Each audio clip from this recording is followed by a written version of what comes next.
হামজা ছেলে দুটোকে হুকুম দেয় ফটক খুলে দিতে। বিশাল শরীরটা ভর ছেড়ে দেয়ায় তুলির পক্ষে সম্ভব হল না হামজাকে বহন করা। হামজা মেঝেতে পড়ে আধবোজা চোখে রিমিকে দেখে হাসে। রিমির কোনো খেয়াল নেই, সে আরমিনের সন্তানকে বুকের সাথে মিশিয়ে আদর করছে একমনে। এ মুহূর্তে এ জগতে তার আর কিছু করার নেই এছাড়া। এই মহাক্ষণে হামজার মনে হল সে ছাড়া আর কেউ আরমিনকে ঘেন্না করেনি। সে সবদিকেই একা আজ, তার দল লোকশূন্য, কোথাও কেউ নেই তার সামান্য সমর্থনেও। এত অক্লান্ত ছুটে চলা কি ব্যর্থ গেল? এসবের কদর কেউ যে করল না, তা বলে আজ সেও কেন ভেতরে কদর খুঁজে পাচ্ছে না? হাতের মুষ্টি থেকে আমিরের ব্যাটার হাত ছুটে গেছে বলে? সেই হাতে হামজা আমিরের ব্যাটার ফেলে যাওয়া কুড়ালটা তুলে নিল। চাপ ধরা রক্তের স্তর সরিয়ে তরল রক্ত এলোপাথারি গায়ে মাখল। কুড়ালটার হাতল ফতোয়ার পেছনে মুছে জয়ের হাতে ছাপ দূর করল। 5টা মরদেহ ও 3টা ছিন্নভিন্ন আহতকে উদ্ধার করা হল। একজন নার্স মাংসাশী কুকুরের হামলায় প্রাণ হারিয়েছে, দুজনের শ্বাস চলছে, দেহে মাংস নেই অধিকাংশ স্থানের। একজনের একটি স্তন ছিঁড়ে নিয়েছে পিটবুল। কতক্ষণ বাঁচানো যাবে জানা নেই। একটি নারী ডাক্তার দুটো হাত হারিয়ে অচেতন, তার মাথার করটি ভেঙে গেছে।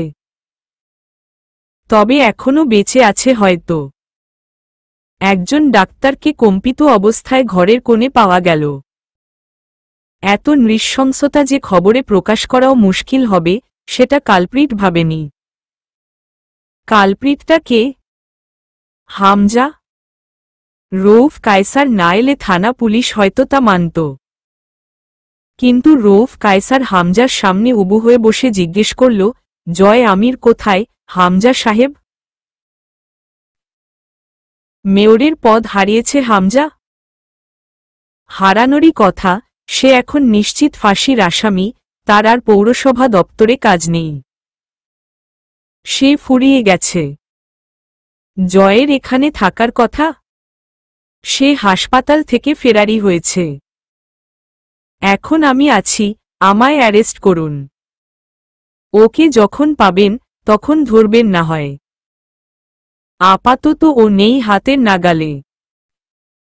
এই অবস্থায়ও এত ধূর্ততা, এত চতুরতা কি দিল আপনাকে? হামজা কেমন করে যেন হাসে সামান্য, যা আপনারা কোনো দিন পাবেন না, আজ তা পেয়েছি আমি। রউফ কায়সার জিজ্ঞেস করল না, কি পেয়েছেন? করলে হয়তো হামজা বলতো, সন্তান হারানোর সুখ পেয়েছি আমি আজ। দেখুন আজ হাত দুটো খালি আমার। যে হাতের মুঠোয় জয়ের হাতখানা চেপে ধরে 1.5 যুগ আগে হাকিমপুর থেকে দৌড় শুরু করেছিলাম, আজ 18 বছর পর সেই দৌড় ফুরিয়েছে। আজকের পর আমি আর ক্লান্ত হব না, কারণ জয় এসে হাসতে হাসতে পাশে বসে বলবে না আর কতদূর, বর সাহেব? খুব ভারী লাগে তো। চলো 2 প্যাগ মাল খাই। আরমিন থাকলে নিশ্চয়ই জ্বলন্ত চোখে তাকিয়ে ধিক্কার দিয়ে উঠত, কেমন অনুভব করছেন সন্তান হারিয়ে? শত্রু হিসেবে যে পরামর্শ আমি দিয়েছিলাম তা মানলেই পারতেন। আমি সেদিন অন্তত আপনার খারাপ চাইনি, হামজা সাহেব। রউফ উঠে চুপচাপ বেরিয়ে গেল, যাবার সময় কি এক ইশারা করে গেল। হামজা খুব আগ্রহে হাত দুটো এগিয়ে দেয় হ্যান্ডকাফের দিকে। থরথর করে কাঁপছে হাত, খুব বেশি দেরি বোধহয় নেই সম্পূর্ণ অচল হতে। হামজাকে নিয়ে যাবার সময় রিমি এসে দাঁড়ায় রউফের সামনে, আমায় সঙ্গে নিন, অফিসার। নিজের দেখভাল করবার সাধ্যি উনার নেই। আমি উনার খাস দাসী। আমাকে প্রয়োজন হবে। হামজা চোখ দুটো বুজে নেয়, কিন্তু শ্বাস পড়ে না। সে এই দিনের আশায় এত দৌড়ায়নি এক জীবন। এত অপদস্থ, এত অসহায়, এত একাকী তার হবার ছিল কি? রিমিকে নেয়া হল না, রিমি তাতে অখুশি হল না খুব একটা। আরমিনের বাচ্চার তাকে খুব প্রয়োজন যে। সে আরেকটু মিশিয়ে নিল ভ্রূণটাকে বুকের সাথে। ওটা কি একটু দুধ পান করতে চায়? চাইলে রিমি দেবে। মা রিমি হল না এ জনমে, দুজন হতভাগীর সন্তানের দুধমা হতে, তা বলে রিমির একটুও আপত্তি নেই। তুলির কান্না থেমে গেল এক সময়ে। সে সোফার সাথে হেলান দিয়ে মেঝের ওপর ঠাই বসে রইল। আরমিনটা কি জ্যোতিষবিদ্যা জানে? এই তো কদিন আগে মেয়েটা বলল এ বাড়িতে কেউ থাকবে না। তুলির ঠাই হবে কি করে? ওই তো একদল বড় ঘরের তালা ভাঙছে। ধাতব শব্দ আসছে। দুভাইয়ের অপরাধ অশেষ, সেই অশেষে রৌফ কায়সার আরেকটা যোগ করতে বড়ঘর তল্লাশির হুকুম না দিলেও হামজা ও জয়ের রক্ষার উপায় তো ছিল না। তবু আর এত আয়োজন কেন? সেটার প্রতিনিধিত্ব করলেন দোলন সাহেব। রিমি আর কিছুতে অবাক হবে না বলে হল না, কিন্তু তুলি হল। তুলি জানে না মুরসালিনের মৃত্যু দায়সারা আইনজীবীটার বুকে কি যে এক জ্বালা ধরিয়েছে। তিনি শেষ দেখতে চান, শেষ। রূপকথার জামিন ধরার কেউ নেই। পরাগের বোধহয় জামিন হবে না। তার হাতে কিছু খুনের রক্ত লেগে আছে। সালমাকে পলাশ মেরে ফেলেছে। কেন মেরেছে জানা নেই, মানুষ মারার জন্য পলাশের কোনো কারণ প্রয়োজন হতো না। তবে সালমাকে মারার একটা কারণ আছে। সালমা রাজনের স্থায়ী রক্ষিতা ছিল। রাজনের একটি সন্তান পরাগকে গর্ভে ধারণ করেছে। সুতরাং তার কিছু পাওনা রাজনের সম্পত্তিতে থাকবেই তো। সালমা খুব কৌশলী মহিলা ছিল, আবার রাজন আজগরের সঙ্গে ঘনিষ্ঠতাও গভীর ছিল, সুতরাং সে পলাশের সাথে চোটপাট করার সাহস রাখত। পলাশের মুডের নেই ঠিক। কখন কেমন মাথা কাজ করে, কখন বা সালমা কেমন কথা কাটাকাটির পর্যায়ে চলে গেছে। পলাশ নারীর গলার উঁচু আওয়াজ পছন্দ করে না। সে নারীর কান্না ও আর্তনাদ পছন্দ করে। সালমার প্রাণটা এ কারণেই গেছিল। পলাশের সহকারী লাশটাকে গুম করে দিয়েছিল। এটা জানার পর পরাগ সহকারীকে মেরে ফেলেছে। পলাশকে কিছু করা যায় না। পলাশও কিচ্ছু বলেনি তাকে। মায়ের লাশ যে গুম করেছে, তাকে খুন করা কোনো অপরাধ না। পরাগের কোনো অপরাধ নেই। পরাগের 4টা খুন প্রমাণিত। তার ফাঁসি আটকানোর মতো কেউ নেই। দলছুট, সম্পদ বাজেয়াপ্ত, দলের সদস্য বেশ কিছু বন্দী। পরাগের রায় কার্যকর হবার পথে। তাহলে রূপকথার কি হবে? রূপকথা অনেকদিন আকাশ দেখে না। দেখলেও তার উড়ার উপায় কেড়ে নেওয়া হয়েছিল খুব জঘন্যভাবে। সে শেষবার যখন অস্ট্রেলিয়া থেকে বাংলাদেশে এলো, ওটাকে সে শেষ আকাশে উড়া হিসেবে ধরে নিয়েছে। সে কারাগারে থাকা অবস্থায় আজ পর্যন্ত 4-5 বার অর্ধেক ধর্ষণের শিকার। এটার জন্য দায়ী তার সৌন্দর্য। রূপকথার হাসি আসে খুব।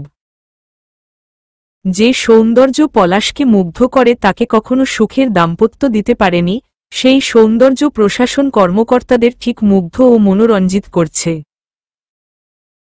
এটা ভেবে রূপকথার খুশি হওয়াই উচিত, তার সৌন্দর্য কোনো কাজে তো দিয়েছে। রূপকথা আজকাল পলাশের কথা খুব ভাবে। অবসর সময় চোখ দুটো বুঝলে নারকীয় দিনগুলোই সবার প্রথমে ভেসে ওঠে। পলাশ ডাকতে ডাকতে সিঁড়ি দিয়ে উঠছে, রূপ ও রূপ। সারা জীবন রূপ বলে ডেকেও পলাশ কেন তার রূপে মজল না, এই প্রশ্নের উত্তর জানা দরকার। রূপকথা সেই ডাকে থরথর করে কেঁপে উঠত। পলাশ আসলেই বাড়ির সকল চাকরবাকর বাড়ির অন্দর ছেড়ে বেরিয়ে যেত। রূপকথা একখানা পাতলা কালো শাড়ি পরে আয়নায় নিজেকে দেখলে নিজেরই হিংসায় বুক জ্বলত। এই সৌন্দর্যে কেন একজন সুস্থ পুরুষের হক নেই? পলাশ এসে প্রথমেই গলাটা চেপে ধরে বিছানার হেডবোর্ডের সাথে হাত দুটো বেঁধে ফেলত, কিন্তু মুখে কিচ্ছু লাগাত না। রূপকথার আর্তনাদ বড় প্রিয় তার।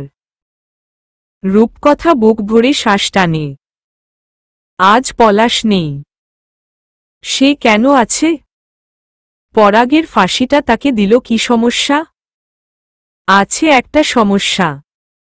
সে মুক্তি পেয়ে যেত, এটাই দুনিয়ার সমস্যা। রূপকথার খুব অন্তর কথা মনে পড়ে। মেয়েটার কাছে বসে কথা বলতে খুব মন চায়। রূপকথার অভিমানও আছে এ নিয়ে।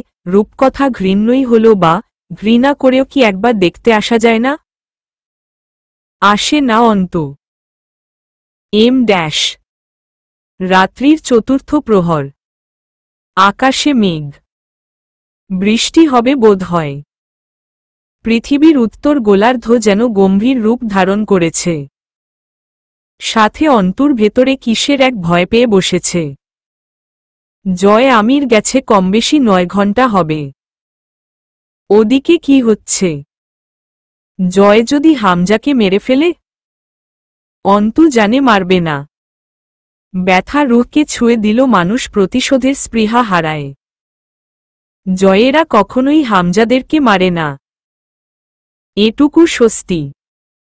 হামজা এভাবে মরতে পারে না। অন্তর যে হিসেবের গরমিল মিলানোর আছে। কোথাও একটা লার্ক ডাকছে। অন্তু ক্লাস 9-এ থাকতে শেক্সপিয়রের রোমিও জুলিয়েট পড়েছিল। টাইবোল্টকে মারার পর রাতে নির্বাসিত রোমিওর সঙ্গে জুলিয়েটের শেষ দেখার প্রহরে একটা লার্ক খুব করুণ স্বরে গান গাইছিল বলে উল্লেখ করেছিলেন শেক্সপিয়র। অন্তুর মনে হল জয় আমির ধরা পড়েছে। তাদের শেষ দেখা হয়ে গেছে।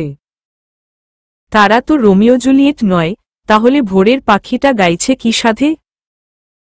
মুরসালিন মহান গাইত, এমন কয়েকটা লাইন অন্তুও গেয়ে উঠল। মনটা যদি হইত প্রবাল হাওয়া, হইত যদি শুভ্র কবুতর, মেঘের ডানায় পাঠিয়ে দিতাম মদিনারি পথে, যেখায় আমার প্রিয় নবী। অন্তু কখনোই যাবে না কারাগারে জয় আমিরের সঙ্গে দেখা করতে। যেদিন জয় আমিরের শাস্তি ফুরবে, তা কত বছর পরে? তখন দুজন কেমন হবে? বুড়ো হয়ে যাবে তারা। তখন দেখা হলে হবে একবার, অন্তু একবার কারাগারের বাইরে গিয়ে দাঁড়াবে শীর্ণজীর্ণ বৃদ্ধ, যাবজ্জীবন কারাদণ্ড ভুগে বের হওয়া আসামি জয় আমিরকে দেখতে। অন্তু সেই নোংরা সালোয়ার ও কামিজটাই পরেছে। কক্ষে থাকা সম্ভব নয়, দম ফুরিয়ে আসছে, বুকের অস্থিরতা মাত্রা ছাড়াচ্ছে। সে কোনো রকম দেহটাকে তুলে বিছানায় বসে বেলকনি দিয়ে বাইরে দেখে। আশপাশে বহুদূর অবধি প্রাণ নেই। একটি পরিত্যক্ত নিবাসের অবরুদ্ধ কক্ষে এই শেষ নিশীথ প্রহরে লার্কের করুণ স্বর অন্তুর শরীর কাঁপিয়ে তুলল। মনে হল পৃথিবীর সব আলো গ্রাস করেছে কোনো এক হিংসুটে কালগর্ভ, সূর্য সেই হুমকিতে নিজেকে লুকিয়েছে সমুদ্রের অতলে। আজ ভোর হবে না। ভোর হবার সময় পেরিয়ে যাবার পরেও এই নিশীথ ঘুচবে না। খুব বর্ষণ হবে, তবু ভোর হবে না। এরকম এক প্রহরে আমজাদ সাহেবের শরীরটা শিথিল হয়ে এল। অন্তুর যে কি কান্না পাচ্ছিল, আব্বুর সামনে কাঁদার অনুমতি নেই বলে সে কাঁদতে পারেনি। কোথাও গাড়ি নেই আমজাদ সাহেবকে হাসপাতালে নেবার জন্য। অন্তু ভাবলি না যে আমজাদ সাহেব অন্তুকে বিয়ে দিয়ে স্ট্রোক করেছেন। সেই রাতটাও এমন ছিল। তারপর আর ভোর হয়নি অন্তুর জীবনে। আব্বু রাতের খাবারে টেবিল বসে ধমকে ডাকেনি বলে অন্তু কতকাল রাতে খাবার খায় না। আব্বু এসে পাশে বসে অন্তুর লেখা দেখে বলে না, লেখা এত ছোট করবি না। দ্রুত লিখতে শিখবে হবে। লাইন বাঁকা কেন? অন্তু পড়তে বসে না কতদিন সন্ধ্যার পর। খুব কি দরকার ছিল আব্বুটার চলে যাবার? তাদের ছোট্ট পরিবারটা কিভাবে যেন বিধ্বস্ত হল। অন্তুর মনে হয় এই তো সেদিন অন্তুর জন্য পৃষ্ঠা কিনে এনে বারান্দার রোদে বসে খাতা সেলাই করছেন আমজাদ সাহেব। ক্যালেন্ডার হিসেব করলে 7 মাস হয় আমজাদ সাহেব পালিয়েছেন। অন্তুর হাত শিরশির করে উঠল। তার ভেতরে রক্তের নেশা জাগল। তার সন্তানের খুনি, তার আব্বুর খুনিদের রক্তের নেশা। আর মেইন অন্তু থরথর করে কেঁপে উঠল। এই পৌরুষ কণ্ঠস্বর অন্তুকে ভার্সিটির সেসব অভিশপ্ত দিন মনে করাই। সে পেছনে ফিরল না। রক্তের নেশা সত্যিই যদি পেয়ে বসে লোকটার মুখ দেখলে? অন্তু কখনো জয় আমির হতে পারে না। জয় আমিরের হাতে ঝুলছে হ্যান্ডকাফ, শরীর রক্তে ঢাকা। দাড়ি বেড়েছে লোকটার, চুলগুলো। শেষবার শরীরের যত্ন নেবার মাস পেরিয়েছে যে। মদ কোথায় পেয়েছে কে জানে। কয়েক চুমুক ভকভক করে গিলে বোতলটা ছুঁড়ে মারল মেঝের ওপর। কাঁচ ভেঙে তরল ছড়িয়ে পড়ল দরজার সামনে। অন্তুকে কি জয় আমিরের ক্ষতবিক্ষত, ক্লান্ত পরিশ্রান্ত দেহাবয়ব একটুও প্রভাবিত করল না? না। সে বরং জিজ্ঞেস করল, আবার কেন এসেছেন এখানে? মরতে। জয় আমির হেসে ফেলল, বাইরেও মরণ। বেশ, আমার পাপের বোঝা না বারুক। বাইরে গিয়েই মরুন। তোর হাতে মরব বলে এতদূর এলাম, এই দেখ রক্ত ঝরতেছে পায়।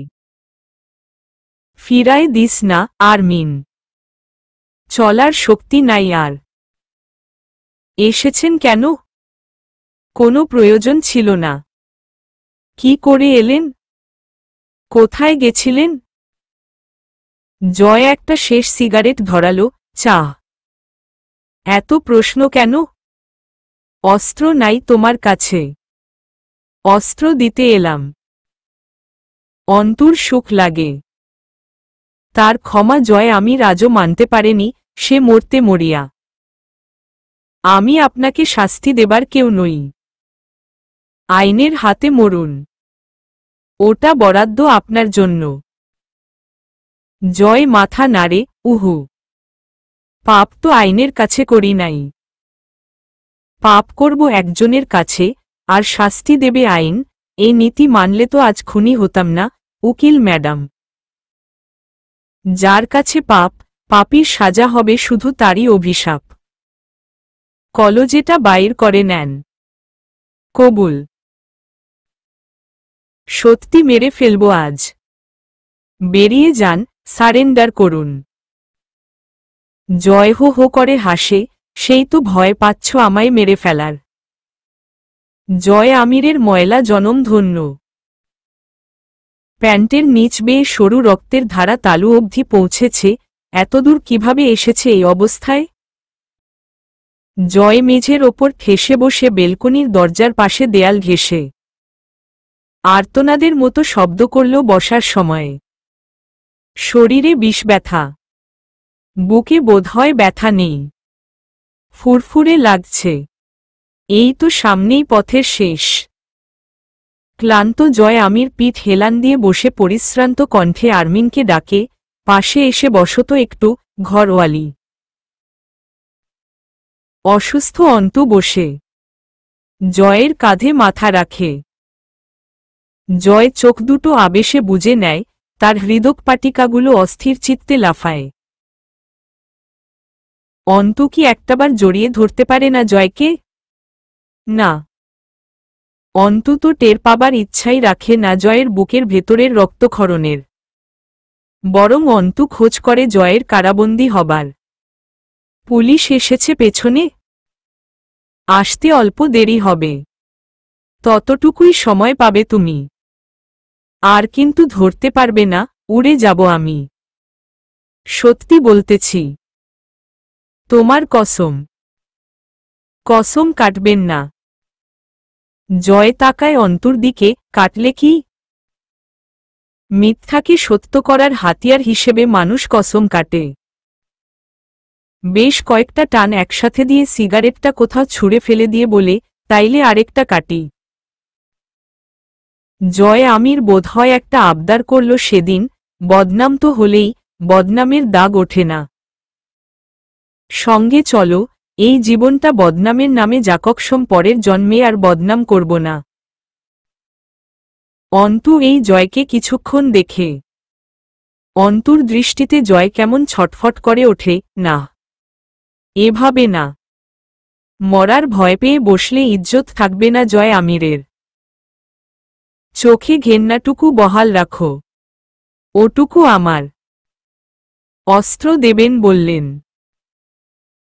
জয় হাসে, নির্দ্বিধায় পিস্তলটা বের করে অন্তুর কোলের ওপর রাখে। সত্যিই মেরে ফেলবে?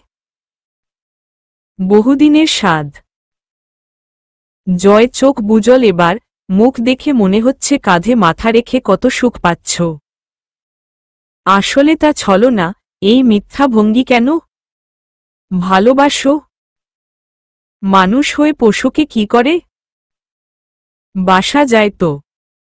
কুকুর, বিড়াল, এমনকি জঙ্গলি হিংস্রদেরকেও ভালোবাসে মানুষ। ওটা স্নেহ। সেটাও সেই সকল পশুকে, যেগুলো হিংস্রতা ভুলে মালিকের স্নেহের যজ্ঞ হয়ে ওঠে। মানুষকেকে ভালোবাসতে দেখেছেন? জয় এবার গা দুলিয়ে হেসে ফেলল। কিন্তু তা অদ্ভুত ঠেকল। এটা হাসি নয়। আমি পলাতক হলে কিন্তু আর বাংলায় ফেরা হবে না। সঙ্গে চলো, যাই। আমার আপনার পথ আলাদা। জয় জিজ্ঞেস করে, হু? তাই তো আমার পথ কোনোটা এখন? কারাবাস? সে দুপাশে মাথা নাড়ে, কারাগারে আমি যাব না। বহুত খাটছি জেল। জয় টেনে টুনে গায়ের রক্তমাখা শার্টটা খুলে ফেলল। দেখ তো, দাগগুলো কি বলে? কম হয়ে গেছে জেলের মার? আর তো জায়গাও নাই। কোথায় মারবে? কিভাবে আঘাত করলে আঘাত লাগবে আর জয় আমিরের? আমি যেভাবে করছি, সেভাবে আঘাত পাচ্ছেন আপনি, জয় আমির। তাই আপনি মুক্তি হিসেবে মৃত্যু চাইছেন বারবার। ব্যাকুল হাতে অন্তুর ঠোঁটে আঙুল রাখে জয়, তার চেয়ে বিষ খাইয়ে দে, আর মিন। শর্ত হল এরপর ঠোঁটে একটা চুমু খাবি। চল একসঙ্গে মরে যাই। দ্বিতীয় রোমিও জুলিয়েট রচিত হোক। বিশ্বাস কর, কারাগারে মানাবে না আমাকে। গোটা কাহিনী যখন ভিন্ন, পরিণতি এক করতে চাওয়া বোকামি, জয় আমির। আর আমি বিশ্বাস করি কারাগারে আপনাকে ভীষণ মানাবে। জয়ই চুমু খেল। সঙ্গে সঙ্গে অন্তুকে চেপে ধরে ঠোঁটের গভীরে খুব প্রগাঢ় এক চুমু খেল। ঘাম ও জমাট রক্তের গন্ধে মাখা জয়ের শরীর। সেদিন আবারও রক্তাক্ত জয় আমির অন্তুকে শোষণ করল একদফা নিজের ভেতরে। আরও একবার, আরও একবার, আরও কয়েকবার। অন্তু কেঁদে ফেলল, ছাড়াতে পারল না জয়কে। জয় তবু আরও একটাবার খুব শক্ত করে আঁকড়ে ধরে চুমু খেল অন্তুর ঠোঁটের কিনারায়। সে চুমু খেলে ঠোঁটের এক কিনারা বেছে নেয়। অদ্ভুত হয় তার আগ্রাসন, সেখানে পৌরুষ কম, দহন বেশি মেলে। জয় খানিক বাদে আস্তে করে নিজেকে শিথিল করে সরিয়ে আনল, সামান্য ঠোঁট আলগা করে বলল, কাঁদছ কেন? আমি ছুলে খুব খারাপ লাগে? আমি আপনাকে ক্ষমা করতে পারলাম না। জয় নিঃশব্দে মুচকি হাসে, তারপর একটু গা দুলে ওঠে। কোনো শালির ছাওয়াল কয় রে জয় আমির দুর্ভাগা? সেই শালার মাকে সালাম। দুনিয়ার সবচাইতে সৌভাগ্যবান আসামি জয় আমির, যার বেলায় বাদীপক্ষ কাঁদছে তারে ক্ষমা না করতে পারার আফসোসে। অন্তু কিচ্ছু বলল না। হাসতে হাসতে জয় অন্তুর আগের সেই কথার জবাব দেয়, পতনের কালে দুচারটে বোকামি করা খারাপ না। এই পতন আপনার হাতে কামানো। জয় হাত এগিয়ে দেয় অন্তুর কাছে, তাইলে হাতও দুইটা ধ্বংস করে ফেলো। পাপগুলো হাতে লেগে নেই, মানুষের হাহাকারের সাথে মিশে গেছে বাতাসে।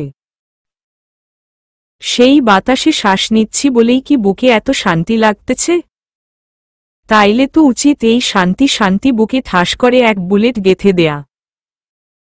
কিন্তু তুমি তো শালি আমার দুশ্মন, উপকার তো করবে না।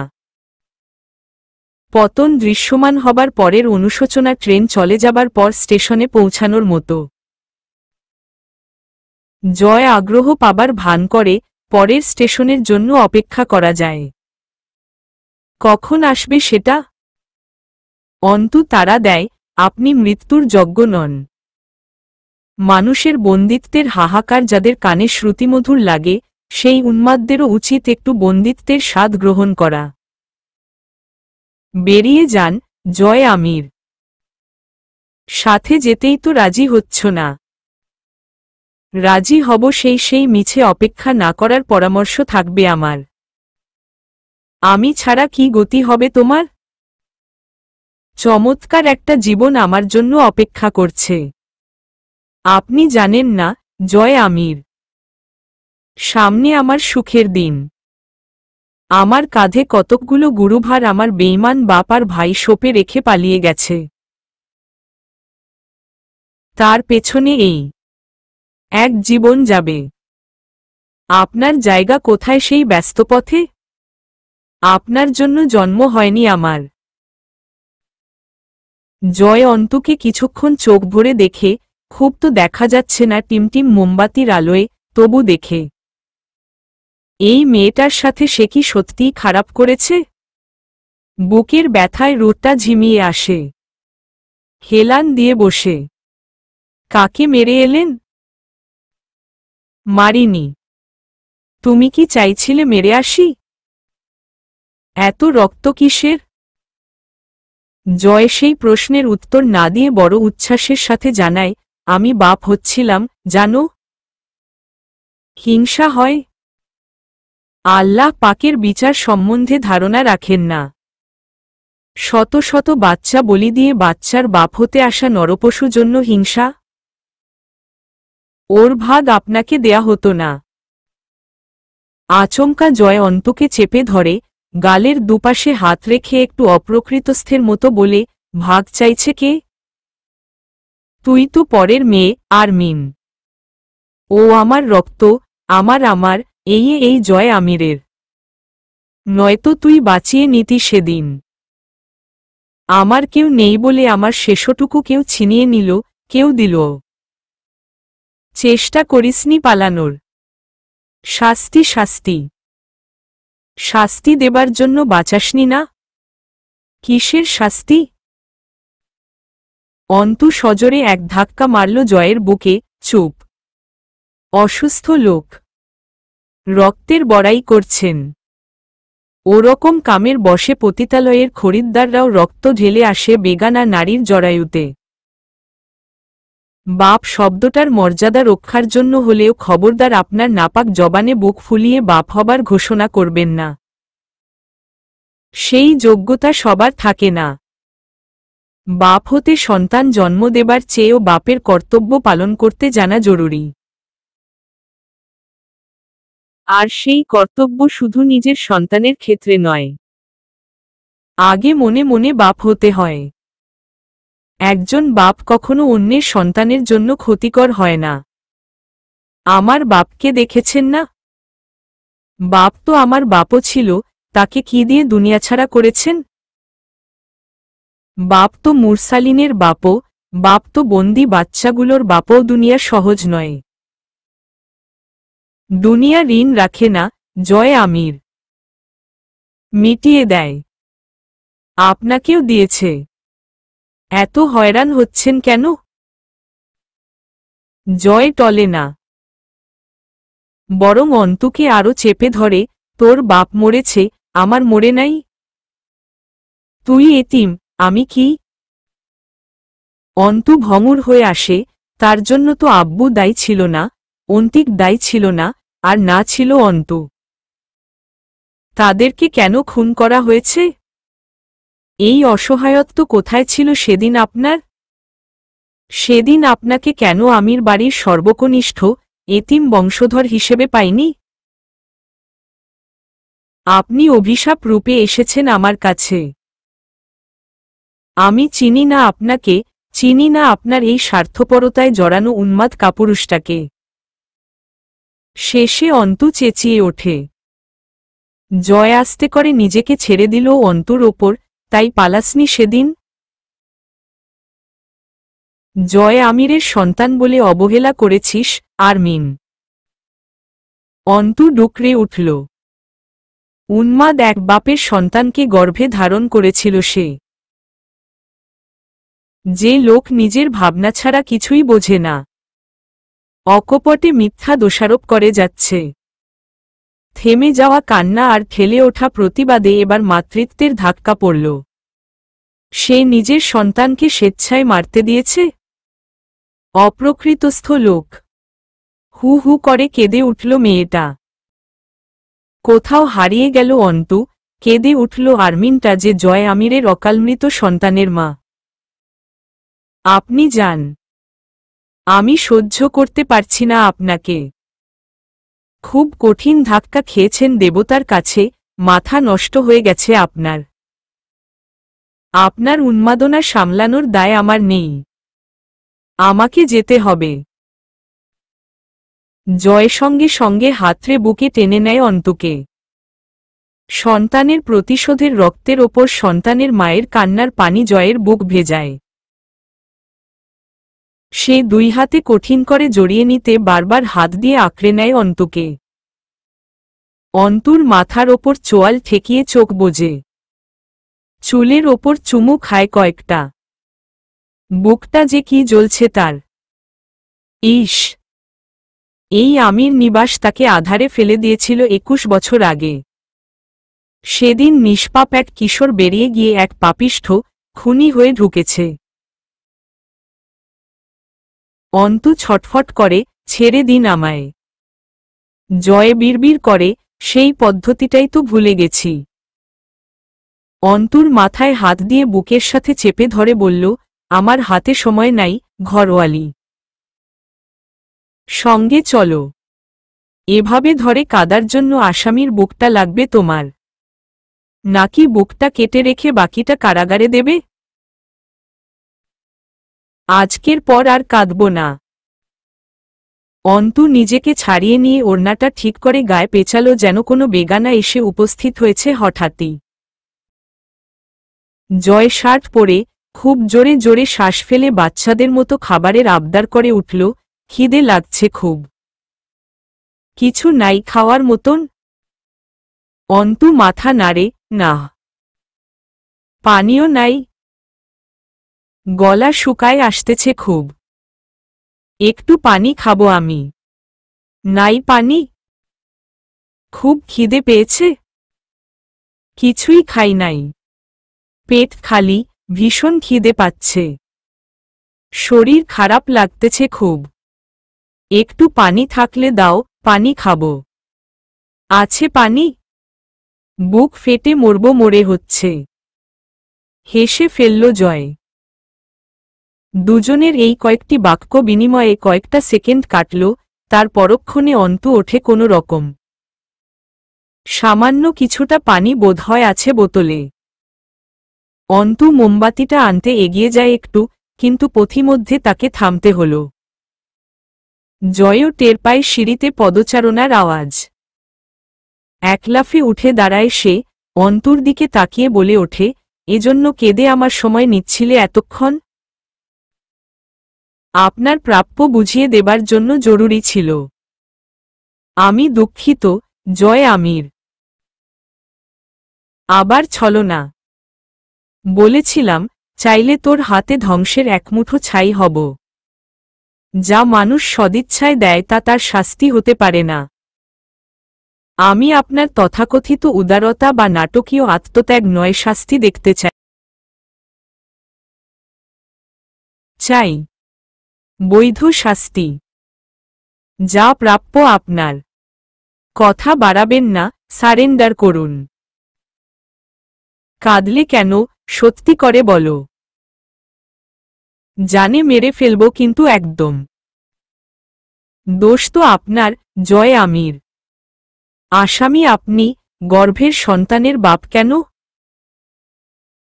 তা হলেন, তার আগে আসামি কেন?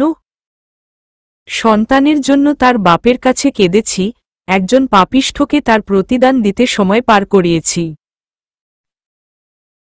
পিস্তলটা অন্তু হাতে নিয়ে উঠেছে। জয় আর কথা বলতে পারে না।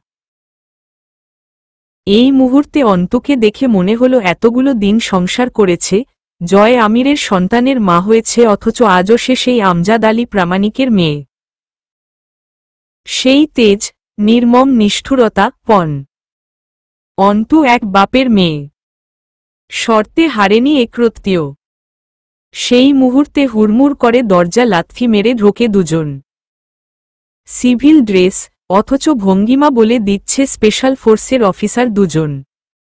Hands up, Joy Amir. You are done.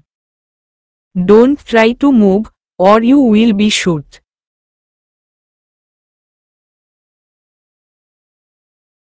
Shoot. Joy অন্তুকে দেখছিল, হঠাৎ খেয়াল করে হো হো করে হেসে উঠল, হু। আরে হারে। Relax, sir. জানটা বউয়ের হাতে দেব বলে পণ না করলে গুলি খেয়ে নিতাম, কসম। পেটটা খালি, গুলি খাওয়া খুবই দরকার ছিল। তাছাড়া আপনাদের হাতে গুলি খেয়ে মরা বংশ পরম্পরায় পাওয়া জেনেটিক ডেস্টিনি আমার। Please cool. I'll not move, I acknowledge.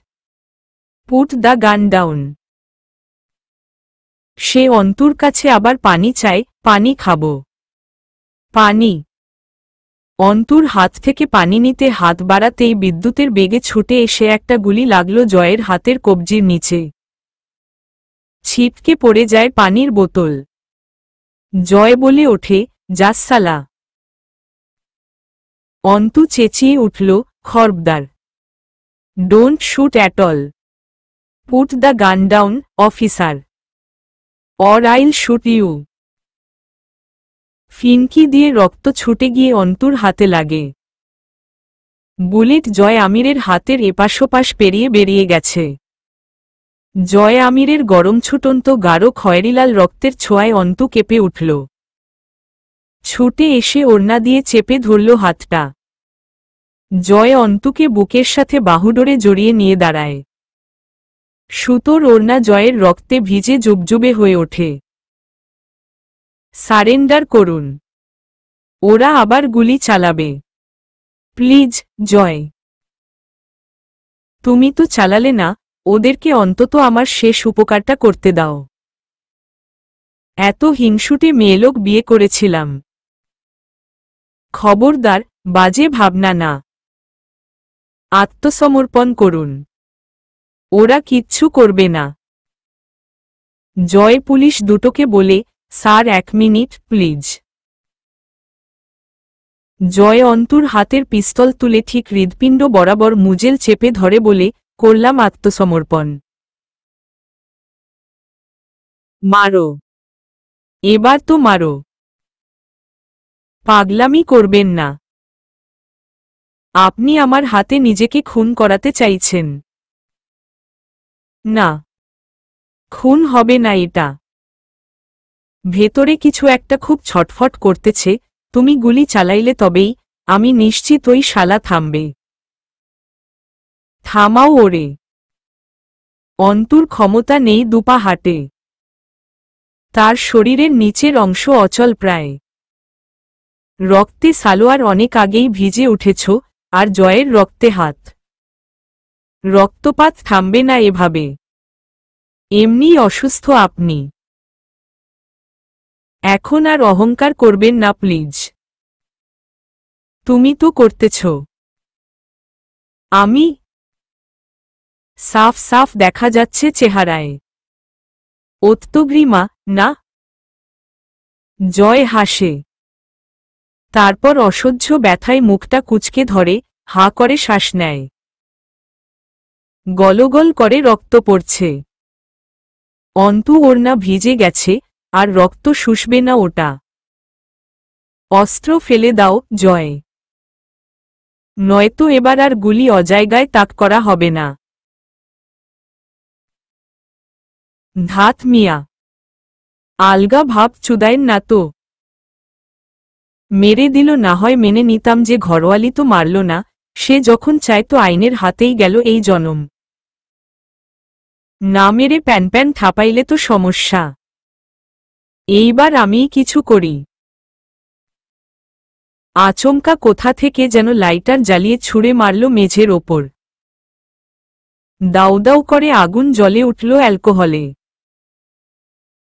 সেই মুহূর্তে বেশ কয়েকটা গুলি ঠাসঠাসা চলল, কিন্তু তার মধ্যে জয়ের পিস্তল থেকে বেরোনো 3টা গুলিতেই একজন নিহত ও একজন গুলিবিদ্ধ আগুনের ওপর পড়ল। তখন শোনা যায় ধূপধাপ বুটের আওয়াজ। বাইরে থেকে এবার সব ভেতরে ঢুকে পড়ছে। জয়ের ম্যাগাজিন খালি, একটা ছুরি অবধি নেই কাছে। সিঁড়ির কাছে আসতে আসতে দুজনই বসে পড়ল। জয়ের মাথা ঘুরছে, পা অবশ হয়ে এলো, বাহুতেও ক্ষত। সেই হাতেরই কবজিতে আবার গুলি লেগেছে। অন্তুর পক্ষে হাঁটা সম্ভব নয়। তিরতির করে বদরক্ত যাচ্ছে গর্ভ ধুয়ে। জয় অন্তুর হাত সরাতে চায়, অন্তু ছাড়ল না। বসে থাকুন, ওরা আসলেই 2 হাত তুলে সমর্পণ করবেন নিজেকে। জয় অন্তুর নিয়ে উঠে দাঁড়ায়, একটাবার তাকায় পেছনে দিকে। 21 বছর আগে যেদিন এই সিঁড়িটা দিয়ে নেমে গেছিল, সেদিন সে বড় বাবার কোলে। সেদিন বড় বাবা ছিল রক্তগতা। এই নিবাসটা তার জন্য নয় কখনোই।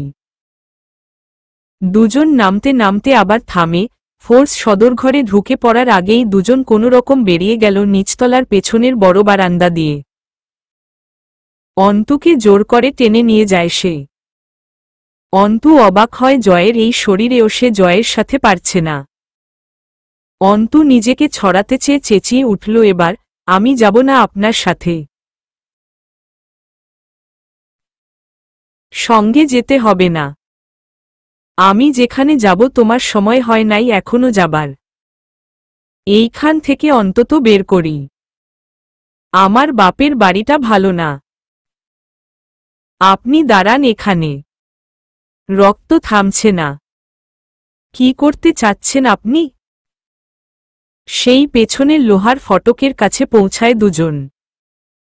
এই পথ দিয়ে জয়নাল আমির হুমাইরা ও জয়কে বের করে দিতে গিয়ে ধরা পড়েছিল।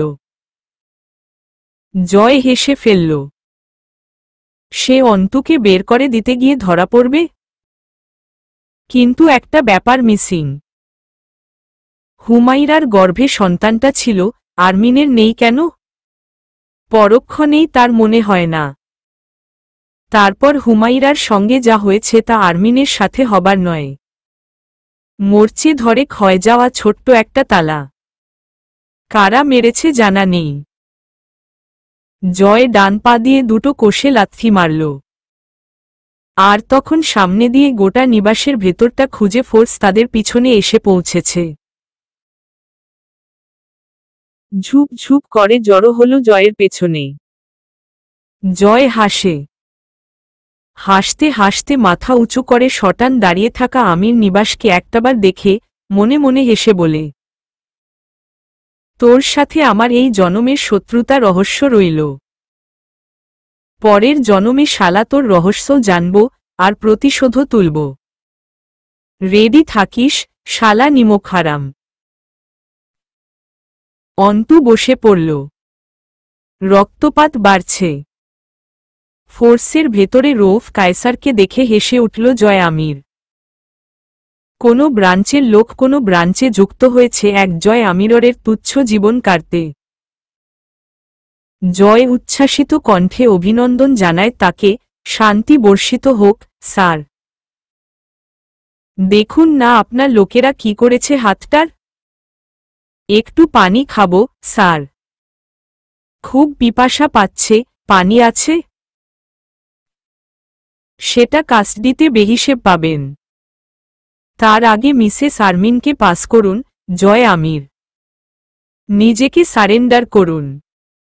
আমি বারবার বলবো না। পালানোর চেষ্টা করলে কোনো রকম কনসিডার করা হবে না। এটা হুমকি নয়, সতর্ক। উনাকে ছেড়ে দিন। যদি ভেবে থাকেন উনাকে জিম্মি করে কিছু করতে চান, তো সামনের ফোর্স মেম্বার আছে। ব্যাকআপ ছাড়া আসেনি ফোর্স। আপনার শুভাকাঙ্ক্ষী আমি, তাই সতর্ক করছি। না স্যার, মিসেস আমার কাছে সবচেয়ে বেশি সুরক্ষিত আজ। আমি আজ দৌড়াব পরাণ খুলে। থামাতে পারবেন না। ওঠো ঘরওয়ালি। আপনার দোহাই জয়, মিছে পালানোর চেষ্টা করে বিপদ ডাকবেন না। আপনি দৌড়ালে ওরা গুলি চালাতে বাধ্য হবে। তাই নাকি? তাহলে তো একটা রিস্ক নেয়াই যায়। কাম অন, উকিল ম্যাডাম। হু হু। জয় আমিরের সে কি উল্লাস! অন্তুকে নিজের সামনে বাড়িয়ে দিয়ে সে চপল পায়ে সামনে এগিয়ে যায়। এই সেই জঙ্গলি এলাকা। আজও জঙ্গলে পরিণত বাগানটায় জলিল আমিরের লাগানো বিশাল বিশাল আম, মেহগনি, করই গাছগুলো দাঁড়িয়ে নেই, শুধু আমির নিবাসের সদস্যরা। এই পথেই একদিন গর্ভবতী হুমাইরা খোঁড়াতে খোঁড়াতে জয়টাকে নিয়ে পালিয়েছিল আমির নিবাস ছেড়ে। আজ হুমাইরার ছেলের পালা। কে জানে তার ছেলের পালানোর ইচ্ছে কতটুকু? ক্রস ফায়ারের হুকুম জারি হবার পর বাহিনী খেলাটাই এমন খেলে।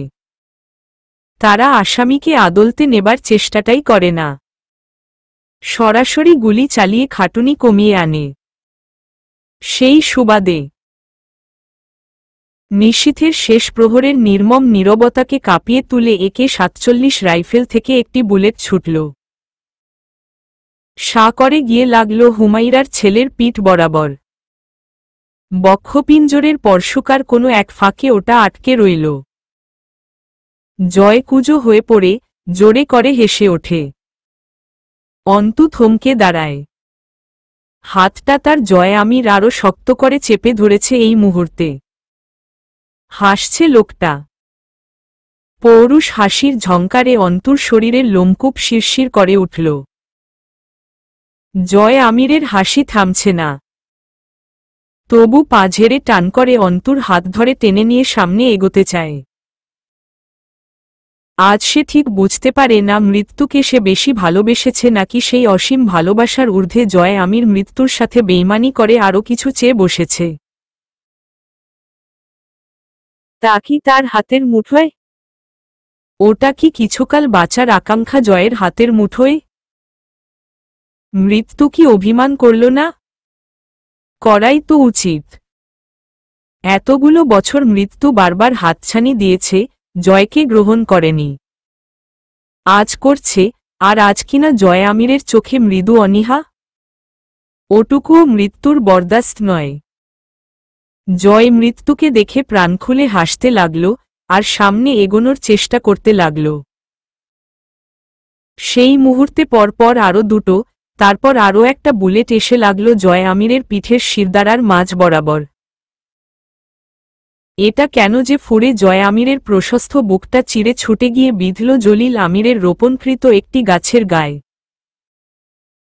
জলিল আমির নিশ্চয়ই গাছটা লাগানোর সময় ভাবেননি এই গাছে একটা বুলেট বিঁধবে, তার নাতির বুক ফুঁড়ে রক্তে ধুয়ে এসে।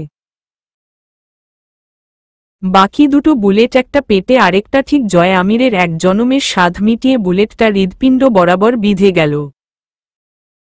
জয় ক্ষণকাল কুজো হয়ে হাসে।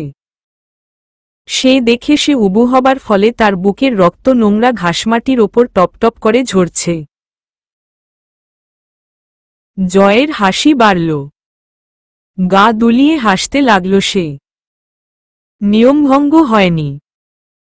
জয় আমিরের রক্ত 21টা বছর ধরে মাটি শোষণ করে আসছে। যে পথে মানুষ বড় অবহেলায় পা মারিয়ে হাঁটে, সেসবখানে জয় আমিরের অদামি রক্ত গলগলিয়ে ঝরে গেছে। জয় বসে পড়ল। তখন অন্তুর হাতটা হাতের মুঠোয় ছিল, কিন্তু বসে পড়ার পর চোখ দিয়ে ঝরো করে কয়েক ফোঁটা পানি মাটিতে পড়ার পরপরই জয় আমির লুটিয়ে পড়ল ঘাসের ওপর। আকাশটা কেঁদে ফেলল। খুব অবাককর ব্যাপার। আকাশের কি হয়েছে? তার কি খুব দুঃখ? এই শেষ রাতে তার কান্না পাবার কারণ কি? অন্তু টের পায় তার হাতটাকেও ধীরে ধীরে ছেড়ে দিয়ে ধূপ করে লুটিয়ে পড়ল ওই তো মাটির ওপর। অন্তুর শরীরটা ঝাঁকুনি দিয়ে উঠে পাথরের মূর্তির মতো দাঁড়িয়ে রইল জয়ের দেহের পাশে। তার ওই হাতটা মৃগী রোগীর মতো কাঁপছে। সে হাতটা টান করে ধরে। তার ওপর ঝিরঝির করে বৃষ্টি পড়ল, আর জয় আমিরের রক্তরা পানির সাথে মিশে ধুয়ে ধুয়ে জমিনে পড়তে লাগল। অন্তু অস্ফুট ডেকে ওঠে, জয়। জয় তৃপ্ত হেসে উঠে মাটিটা খামচে ধরে ফুটবল হাতে। মাটি নাকি মা? জয় আমির হুমাইরার আঁচলটা চেপে ধরল। লোকে বলবে জয় আমির ঘাস চেপে ধরেছে, রক্তে ভেজা ঘাস। লোকেরা জানে না কিছু। হুমাইরা কি একটু পানি আনেননি জয় আমিরের জন্য? আনেননি। তিনি জানেন না বোধহয় জয় আমির ভীষণ তৃষ্ণার্ত। হুমাইরা কাঁদছেন না।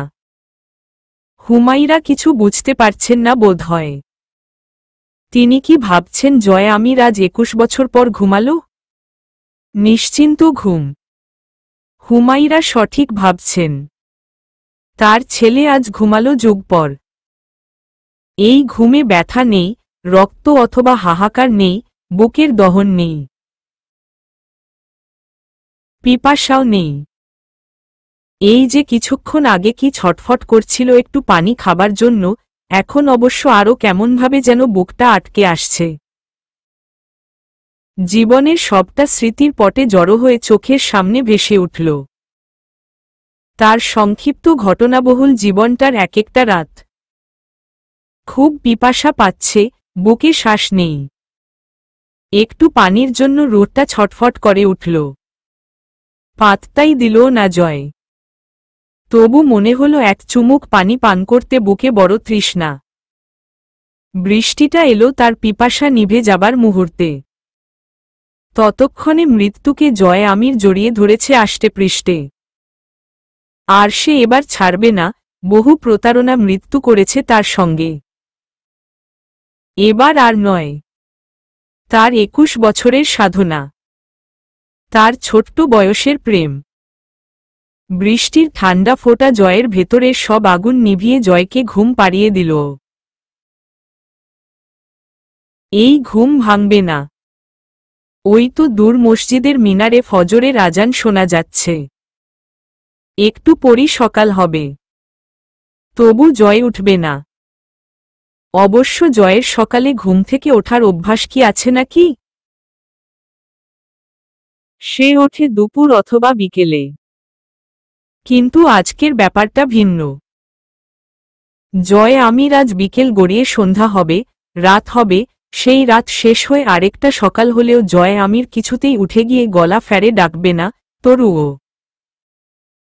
আমার শার্টের বালদা কয়দিন পর পর ধুস।